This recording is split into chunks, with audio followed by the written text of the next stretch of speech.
Hey, what's up, guys? So, I believe this is now last weekend. Went to Asheboro, and if you're from Asheboro, you know, like Sunset over the last few years has built up their downtown area, which is mainly on Sunset Street. Used to be kind of abandoned for a long time, but the last I don't know, 10 or 15 years, they've put antique shops, restaurants, and stuff, and it's really nice. So we went out and just checked out the antique shops. Um, and there's actually like a store that's specifically for like toys and comics where I got all this stuff at. But this is stuff I picked up over that period of time mostly. There's some stuff in here I picked up other places too, but yeah, I just want to kind of go over this stuff.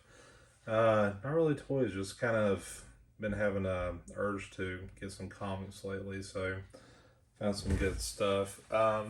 First thing is I did get a trading card. So this is Camouflage one from the 94-95 Flair series. Um, so this was this is like an award winner series. Like back in the day, cards they didn't do like crazy holograms. They did like certain series like award winners or slam dunk people, whatever. He had won the MVP and the Defensive Player of the Year award in '94. He also won the championship and the Finals MVP, which I think he's the only player to ever win all of that in one season. And he's one of the few players to have won a championship as the only All-Star on the team. So, um, kind of a fun fact. Hakeem Olajuwon was actually the number one pick of the '84 draft, which was Jordan's draft. And, obviously hindsight's 2020. Jordan's better than Hakeem. But if you're there in '84, Hakeem was probably going to be your number one pick. So, I only paid $2 for these, but these are, dropping in value a lot. But I thought that was a pretty cool card to have. Next thing I got was a first appearance of Bishop. So this is a 9.2. I actually got this the weekend before. And this is in XMen number 282, and it just shows you like it's got the bag and everything. Your first appearance of Bishop Malcolm. So yeah, I love the cover too. Like it just kind of shows you like just to kind of hint at his powers. It's weird. Like I paid like I think 40 for this, and this is greatest CGC 9.2, and I'm like I've seen like what was it a Gambit first appearance. I think it was like 9.4 going for like 200, and apparently the market's kind of dropped on these. So I don't know. So I guess if you're wanting to buy low, this is probably a good time to do so. Next thing I got was so this is let's see, The Dark Knight Returns number 3. This is actually the one where Joker died. This is a 9.4, and I think I paid 30 for this. So it's kind of like a graphic novel. If you kind of see, it's a little bit thicker than the comic book ones. You can really feel it in your hand. It's more in the case around it. But, and this was done in '86. So, Frank Miller story, all that good stuff. Really cool cover, too. He did have, he had, what did he have? He had the 4th one, too, but it was like a CBCS, and I've heard that's kind of, I don't know, not as sought after as CGC. Price is a little too much too, so I just kind of went with that. It's a 4-part series, so like the 4th one's the last one. He didn't have 1 or 2. All right, the next book I got. This is so there's kind of 2 here I got. So this is the Fatal Attraction series where they went to a lot of the X-Men books like X-Force and stuff.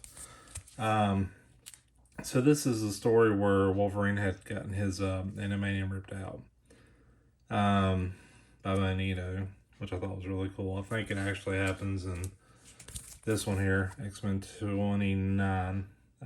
25, I'm sorry. Really surreal. Like Magneto just had enough and he just rips the animanium out of him. So I think this is the book where it actually happens in. And this is kind of like the aftermath. So, I think I paid like 10 a piece for these books. But the ones I've had, kind of wish I'd never got rid of them, but you know, definitely excited to add that to the collection.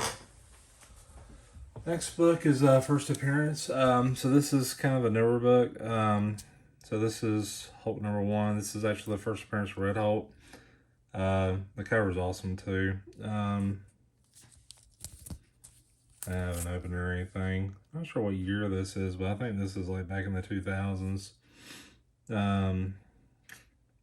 Maybe like 90s or early 2000s. I can't exactly remember. So, that was a cool one. This is probably the most expensive thing I bought in the pile, though. But I mean, you know, first Red Hulk's pretty pricey. Next thing I got was like actually 2 of these. So this is Uncanny X-Men 300. They have the hologram. So they're only selling them for like $2 a piece, which is like half. Kind of nuts. Like, so it was like a bigger book. And it was $4 retail. And I was just like, I couldn't tell which one was better shape. You know, they're both like really good, but not great. So I just bought them both. I was like, you know what? I'll just buy them both. And I don't know. I actually consider sending this stuff off for grading. Nothing I really know happens in X-Men 300. It's just kind of an anniversary issue. So this is one that's really cool too, because like, so Magneto had ripped out the adamantium out of Wolverine. Well, he did something similar to Cable in this one. This is another Fatal Attractions, but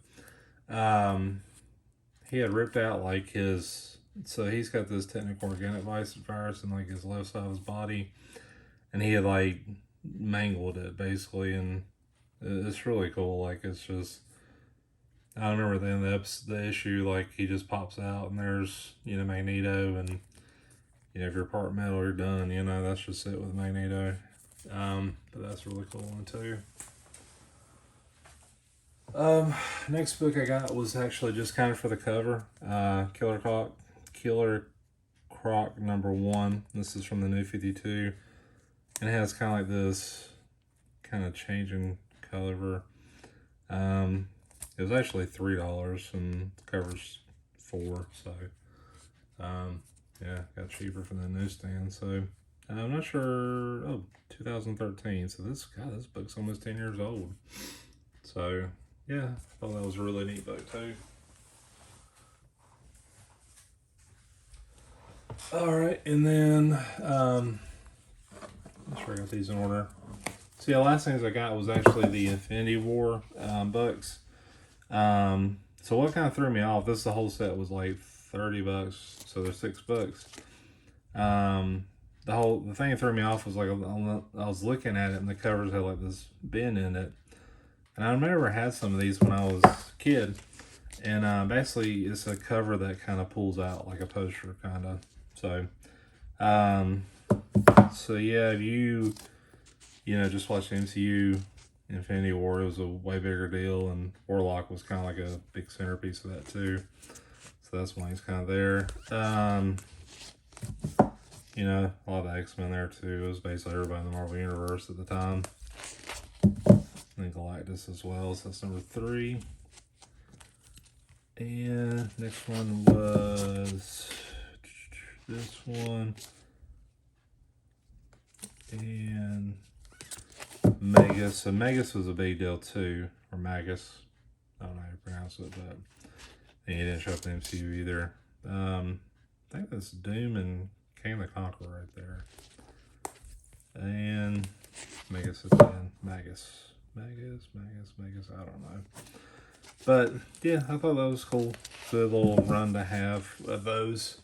So yeah, that was basically my pickups for that day. You know, I found a lot of really good deals. Yeah, I mean, like if you like kind of collect comics, toys, or whatever, all this stuff that, you know, me, Brad, like retro game is a big one too. Check out your flea markets and stuff, you know, the antique shops and stuff like that. I know it's not like it used to be where you could find this stuff in a garage for like nothing. You know, the internet's made it pretty obvious that pretty easy to find like prices on stuff, but you know, you never know what you'll find. You find a good deal. So, and you know, the thing that got me too is like, you know, the comic book market seems to be going down, especially with the sports cards too. So, you know, this might be a good time to buy low, you know, when it goes back up.